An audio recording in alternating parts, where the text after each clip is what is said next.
வணக்கம் சார். வணக்கம். யார் நீங்க? உங்களுக்கு என்ன வேணும்? என் பேர் பிரசாத், இவங்க என் ஒய்ஃபு. இருக்கட்டும். புரோக்கர்ட்ட நான் வீடு கேட்கும்போது அவர் உங்க வீட்டை சொன்னாரு. ஓ, அதான் வீடு பார்க்கலான்னு வந்தோம். வாங்க உள்ள வாங்க.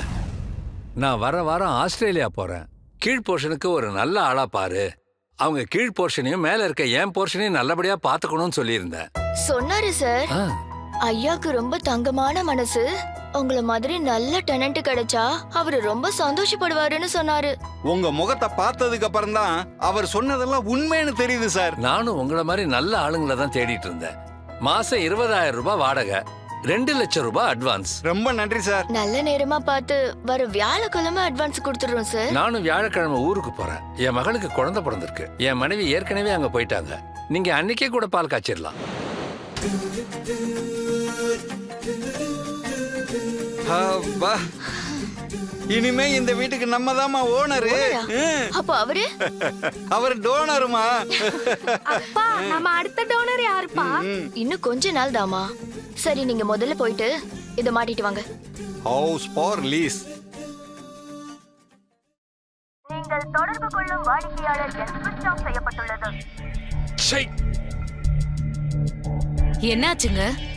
ஒண்ணு இல்ல, இந்த பிரசாத் 3 மாசமா 1ஆம் தேதி டான்னு வாடகையை போட்டுட்டு இருந்தான். சரி. இப்ப 2 மாசமா வாடகையே போடல. போன் போட்டா எடுக்கவே இல்ல. இப்ப போட்டா சுவிட்ச் ஆஃப்னு வருது. ஆமா, நீங்க இங்க கிளம்பி வர அவசரத்துல யாரு என்னன்னு கூட விசாரிக்காம வீட்டை வாடகைக்கு விட்டுட்டு வந்துட்டீங்க. இப்ப கிடந்து புலம்பிக்கிட்டு இருக்கீங்க. இப்படி புலம்பிட்டு இருக்கிறத விட்டுட்டு என்ன ஏதுன்னு நேர்ல போய் பாத்துட்டு வாங்க.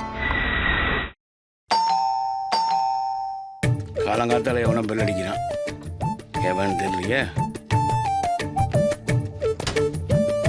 யாரு நீங்க? யோ, யாரையா நீ? இந்த வீட்டை நான் பிரசாத்துக்கு தான் வாடகைக்கு விட்டு இருந்தேன். நீ யாரு? பிரசாத்தா? அது யாரு? நான் இந்த வீட்டு ஓனர் ஜெயராம்கிட்ட 25 லட்சம் ரூபாய்க்கு லீஸுக்கு போட்டிருக்கேன். யோ, அந்த ஜெயராமனே நான் தாயா. யோ, மண்டையில முடிதான் இல்லைன்னா மூளையும் இல்லையா? மெண்டல் மாதிரி பேசுற. இந்த வீட்டு ஓனர் ஜெயராம டீசெண்டா இருப்பாரு. இரு, நான் போட்டு அக்ரிமெண்ட்டை காமிக்கிறேன். அந்த அக்ரிமெண்ட் கொண்டு வந்து காட்டுமா? யோ, இது ஏன் கையெழுத்து இல்லையா? நான் இந்த வீட்டு ஓனர் ஜெயராம்கிட்ட லீஸுக்கு போட்டிருக்கேன். அவர் தான் என்ற சாவியை கொடுத்தாரு. ஓனர்னு சொல்றியே, அப்ப நீ எங்க இருந்த? ஆஸ்திரேலியா போயிருந்த. சரி, அவனுக்கு வாடகை தந்தேன்னு சொன்னேன்ல, அந்த அக்ரிமெண்ட் எங்க? அவங்க எல்லாம் பார்க்க நல்லவங்களா இருந்தாங்கிறதுக்காக அக்ரிமெண்ட் கூட போடலையா? பான் கார்டு, ஆதார் கார்டு கூட கேட்கலையா? நல்ல ஃப்ராடியா நீ. அக்ரிமெண்ட் போடலையா, ஆதார் கார்டு கேட்கலையா, ஆனா வீடு மாத்திரம் ஒண்ணுதான். முதல்ல இடத்த காலி பண்ணியா? இப்பயே போய் போலீஸ்ல கம்ப்ளைண்ட் பண்றேன். முதல்ல செய். உண்மையான ஓனர் யாருன்னு அவங்க சொல்லட்டும். இப்போ நீங்க இந்த படத்தில் பார்த்திருப்பீங்க அவங்களுக்கு என்ன நடந்திருக்கு என்று.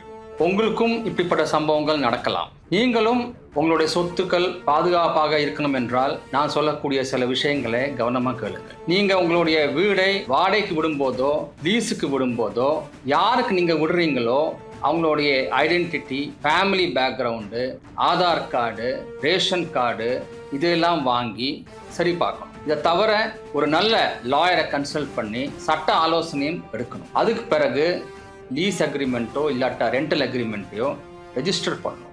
அவ்வாறு நீங்கள் செஞ்சால் உங்களுடைய வீடும் உங்கள் பணமும் பாதுகாப்பாக இருக்கும். விழிப்புடன் இருப்போம், செழிப்புடன் வாழ்வோம். நன்றி.